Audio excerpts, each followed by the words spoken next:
We have worked, I can say we because we've worked together. We've worked together to make Missouri a state of greater opportunity, and the Chamber's been a great partner in those efforts. As a candidate for governor, I pledge to change the way our state operates, and we've indeed kept that commitment. I pledge that we would put Missourians first, that we'd fight the personal injury lawyers and the advocates of big government who were chasing jobs out of our state and union bosses who were stifling economic growth. I pledge that we'd take control of an inherited budget disaster and increase our investment in education. And with your help, and with the help of leaders in the General Assembly, we have done those things.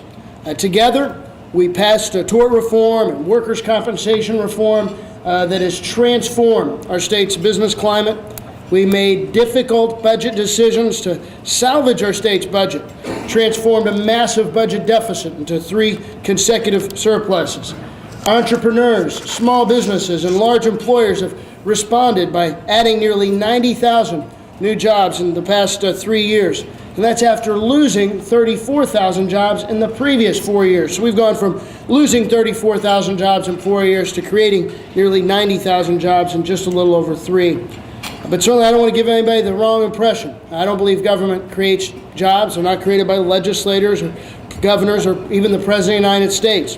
Our jobs are created by our small business owners and entrepreneurs and employers, the people that you all represent as members of the Chamber of Commerce. Certainly not saying that government doesn't matter, though, because government does matter. When you take a quick look around the globe, you'll see that what the United States does in setting policy makes a huge difference in prosperity. It is absolutely no accident that the freest countries in the world, according to the Wall Street Journal's Index of Economic Freedom, are also the wealthiest and most prosperous countries in the world. Economic freedom gives our producers and job creators the incentives and space to create prosperity. By contrast, high taxes, complex bureaucracy, and big government stifle growth. So while government doesn't create jobs, it certainly can kill those jobs rather easily. There are still people who question the value of free markets and economic growth. Their answer to every problem is not more freedom, but more government. High regulations do not lead to new jobs. Instead, they hamper innovation. Increased government spending does not lead to new jobs. It crowds them out of the marketplace. Tax increases do not lead to new jobs. They kill them.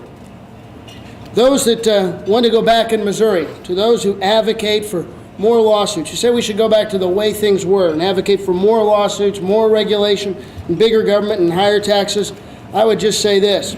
Nothing would harm our economy, our communities, and most importantly, Missouri working families more. We need more freedom, not more government. In the history of the world, there has never been a government program that has done as much as the free market to alleviate poverty and improve the quality of life.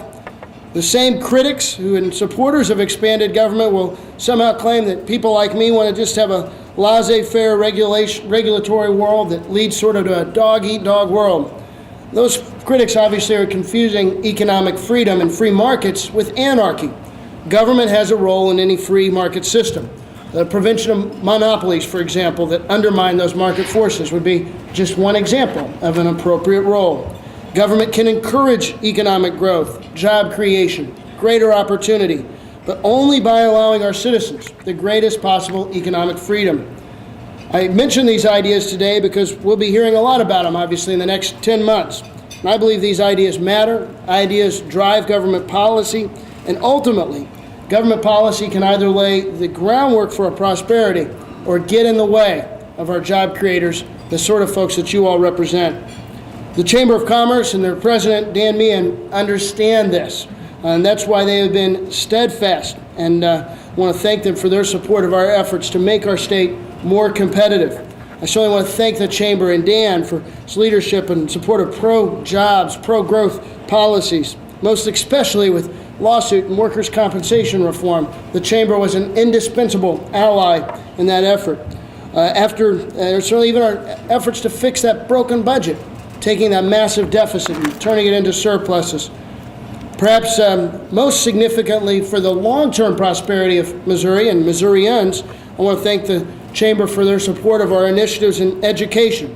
If the General Assembly accepts my recommendations this year, we will indeed have increased education funding by $1.2 billion, and that's pre-K to postgraduate education. We'll have seen increases at every level, the largest increase without a tax increase in state history. So we are investing in education, and the Chamber's done more than merely support increased funding. We've also helped as we've tried to emphasize math and engineering and technology and science education, subjects which are critical if the Missouri and the United States is going to be competitive in the global economy. So I want to thank the Chamber for their support of what we call our METS initiative, and also for your good independent efforts that I'm pleased to support, like Missouri Scholars. It's a great initiative that you all should be proud to embrace and support.